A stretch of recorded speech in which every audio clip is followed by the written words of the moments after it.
निकले हैं वो 20 अप्रैल को भी वहीं थे। तो कैसे कैसे आपसे उनसे झड़प होती है वहाँ?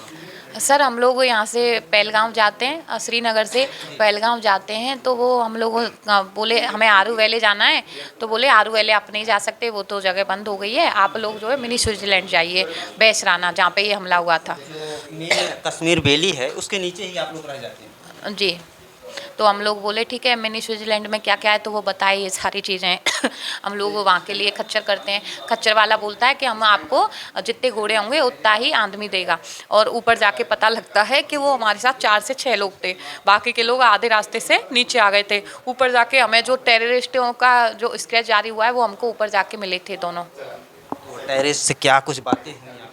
हमारी टेररिस्ट से बात नहीं हुई, वो बहुत शांत थे दोनों, लेकिन जो एक अलग था जो वो बार बार किसी से बात कर रहा था उससे बात हुई थी, और वो दोनों शांत सुन रहे थे सारी चीज़ें। तो खच्चर चलाने के भेष में आतंकी आपके साथ ही चल रहे थे? जी जी, एक मेरी बेटी और मेरे भाई और मेरी जो फ्रेंड के बच्चों थे उनके साथ में था, एक मेरी फ्रेंड के साथ था, और एक हमारे साथ में चल रहा था।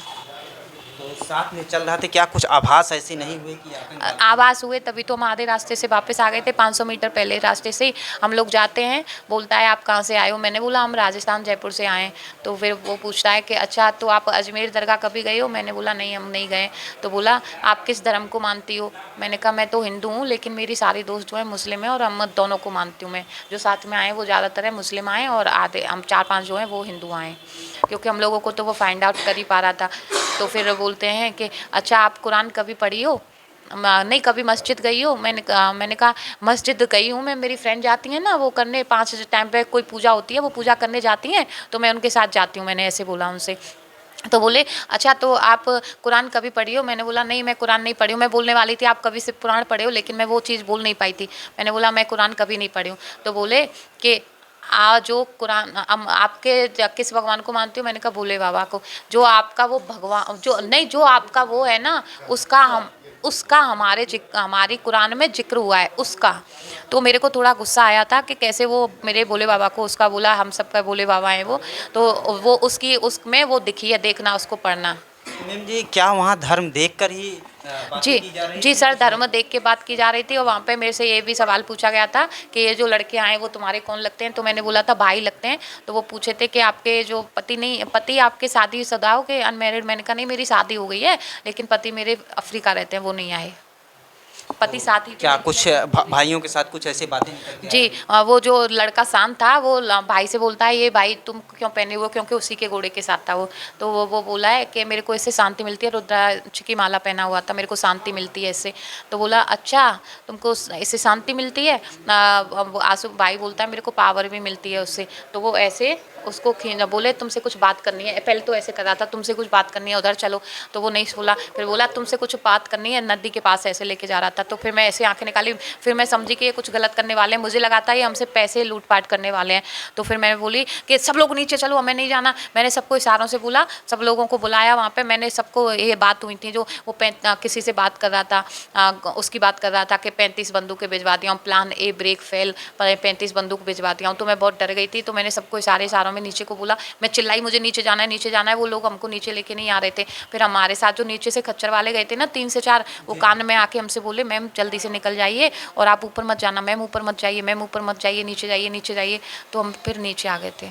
अगर आज वही आप उस वैली पे पहुंच गई होती, महज कितना दूरी रह गया था? 500 मीटर रह गया था। मुझे तो सीधे सीधे वो तो भगवान की कृपा थी, बड़ों का आशीर्वाद था और किस्मत अच्छी थी जिससे हम बच गए, नहीं तो सीधे सीधे वहाँ पे लग ही रहा था कि हम लोग है ना 2 मिनट के लिए फील हुआ था कि हम लोग नहीं बचेंगे, लेकिन हम लोगों मेरे ने थोड़ा सा दिमाग यूज़ किया उनसे बचने के लिए। मैंने बोला तुम लोग लाइव नहीं आ सकते हो, इनकी असलियत नहीं दिखा सकते, हमारे साथ क्या कर रहे हैं। जो 2 उसमें वो टेररिस्ट थे वो पता नहीं कहाँ चले गए थे, ऐसे ही बोलते।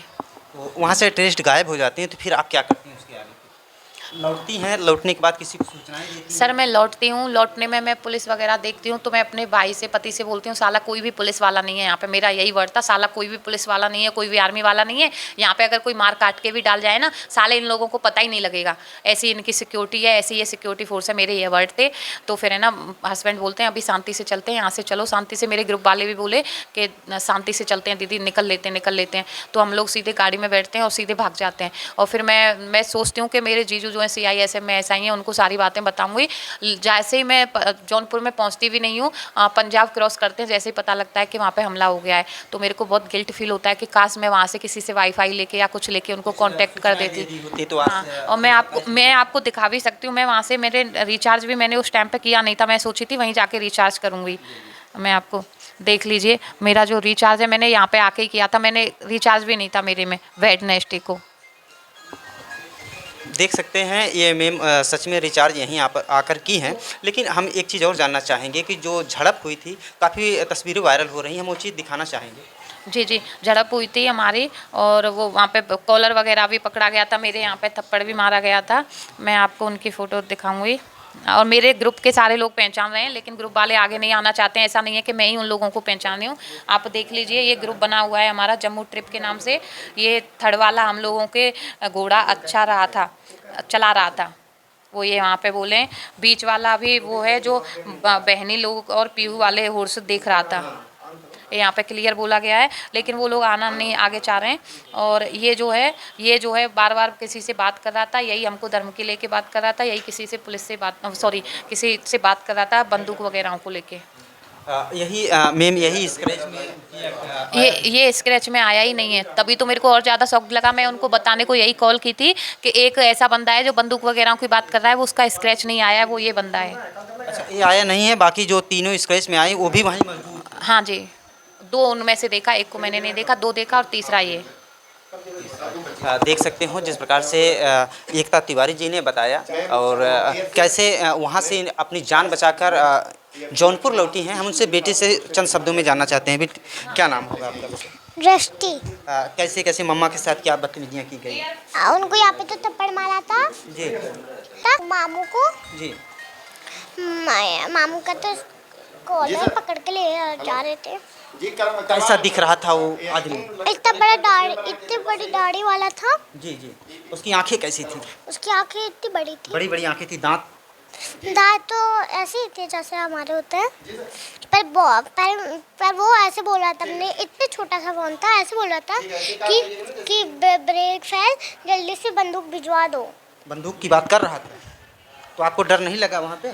डर लग रहा था। डर लग रहा था तो मम्मा से कही? मैंने मम्मा को ही तो मैंने बताया था, जब ही वो बता रहे हैं।